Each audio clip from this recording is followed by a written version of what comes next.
British Prime Minister Theresa May will call for unity Wednesday when she addresses the House of Commons about Brexit. On Tuesday, May signed the official letter to the European Council President, which will trigger the UK's withdrawal from the European Union. May said leaving the EU is only part of her vision for Britain's economic success.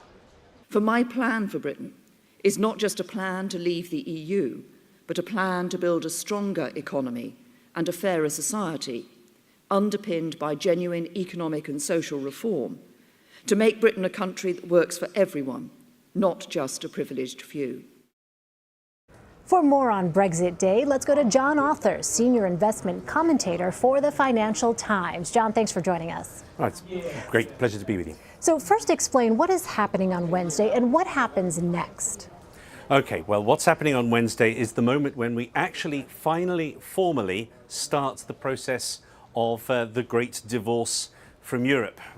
It's going to be a 2-year process from this point, but up until now, last summer's very dramatic referendum was only ever technically a consultative referendum. It wasn't strictly binding, so you needed to have a bill go through both houses of Parliament. You had to have the Queen give her consent. It would have been a major deal if she hadn't. And now, finally, Mrs May is signing the papers telling Europe that we are going to be going. Now, that's officially, there is no provision in the law for us to go back on that at this point, but we do have a full 2 years to negotiate the terms of that divorce, and all the signs are that we will need every minute of those 2 years to sort it out, because European law has been written directly into British law all the way back to 1973. It's going to be a very complicated process. And so just to be clear, once Article 50, as it's called, is triggered, then the UK has essentially reached the point of no return? According to the law, yes. It's still, I suppose, a possibility, but the likelihood is now well over 90% that Britain is going to be outside of the Eurozone in 2 years from now. So some prominent figures who wanted to stay in the EU, including David Cameron, predicted that there would be an economic crisis if the UK voted to leave. What has been the reality of that picture? The reality is certainly not a crisis thus far, and in fact, British consumers appear to have more confidence now than they did before the referendum. Obviously a sign that Brexit is popular, so spending has risen. The biggest issue will be inflation. The pound has dropped very dramatically in value. We're already seeing inflation pick up, which is what you'd expect, because that will make imports more expensive. We can't still say for sure that we're not going to get a serious economic slowdown out of this process, but certainly the fears of an economic crisis haven't come to pass. Definitely not. You talk about inflation. What other possible effects could there be as a result of this, both on the European Union and Britain moving forward?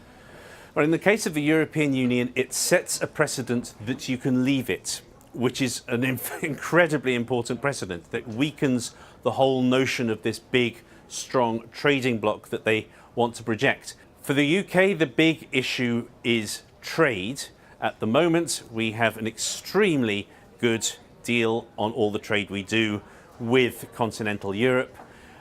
It is not going to be the same. We have already decided that we're not even going to try to stay in what's known as the single market, where there are no tariffs at all and where there's a very complicated set of standards to enable very similar products across borders. That had been a very big benefit. That could be very damaging for the UK economy, and it could also be very damaging for the very considerable American interests in the UK. There's a lot of American investment in Britain. Yeah, and so a little bit more on that. Brexit is, as you know, a move that has been welcomed by this White House. So how do you anticipate that this could affect US-British relations? It's going to be a very complicated process. As it stands at the moment, the UK now needs the US in a way that it hasn't done before. I mean, obviously there's always been a great need for US support in areas of defence, but now that we don't have the strength that comes from being part of that huge trading bloc, the EU, the full EU is bigger even as an economy than the US, it becomes that much more important that we maintain good relations with the US.